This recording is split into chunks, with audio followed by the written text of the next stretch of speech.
I wanted to post another video regarding the basic tied quilt.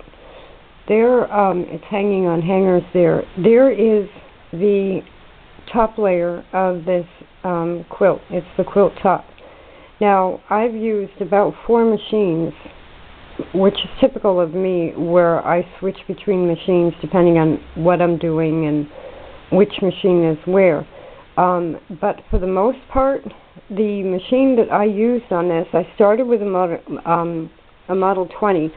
Several of these rows are pieced with the Model 20. And then I ended up finishing putting it together with the little handheld Singer Stitch So Quick, and which surprised me because I have several types of machines, all on different levels of what they can do and what they can't do. But as you can see, it went together very well. There are a few of my squares that are off. You know, they don't match exactly at the corners. This has not been pressed yet, so it looks a little puffier than it actually will be. But I put the whole, basically, once I got the strips pieced, I put most of it together with the little Singer Stitch So Quick, the battery-operated one. Now, in life we run into funny things.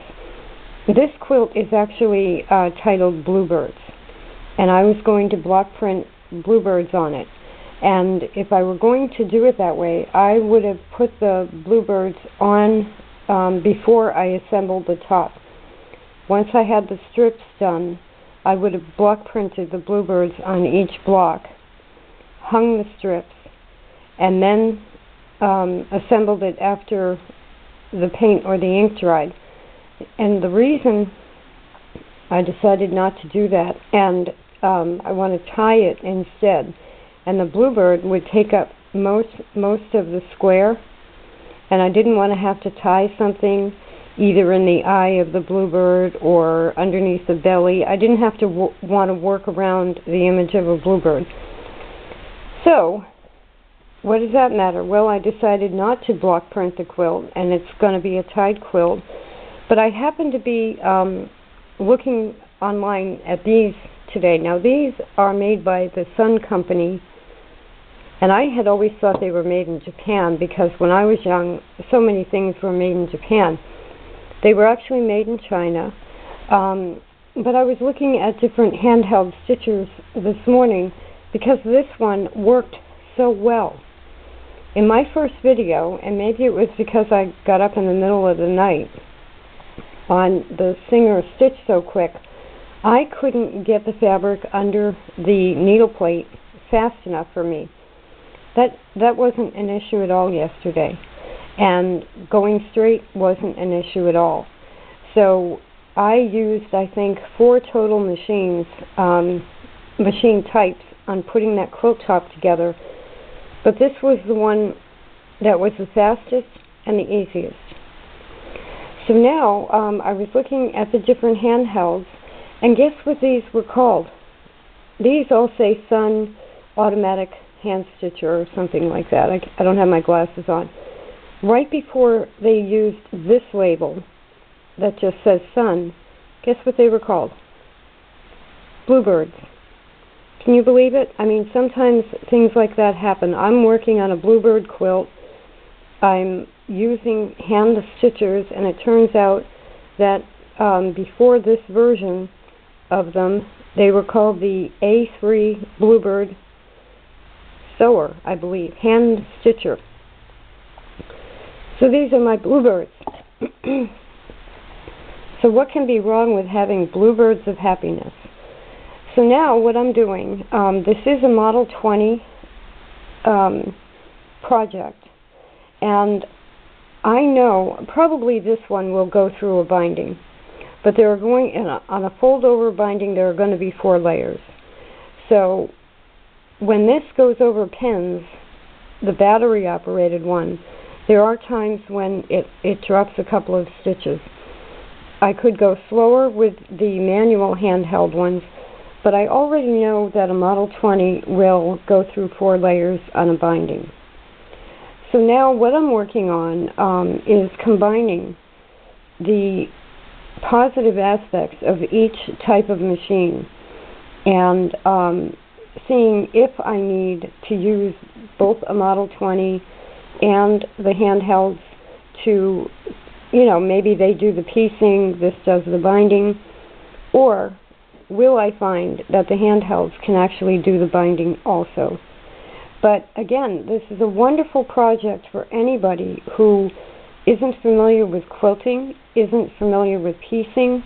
It's very simple to sew squares into a row and then sew the rows together. And these, when I looked online, sometimes some sellers are getting $20 for them. At some outlet stores, they're about $12 to $15. These are also around $10 to $12 each. So, but still, these, and somebody on Treadalon had mentioned the other day, probably not this one, which has the case with the table, but the machines themselves were sold for $8.95 in 1959. But when you figure in inflation, an estimate of what that would cost today is about $78. So if you were to walk into a Walmart and they actually made Singer Model 20s, they would be priced at around $78. So, and of course these are collectible, and a set with the mannequin doll in it the other day sold for over $400.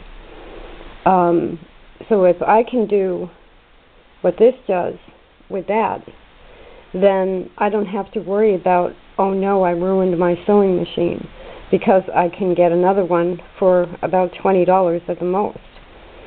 And since I already have several of them, I'm in the middle of moving and packing.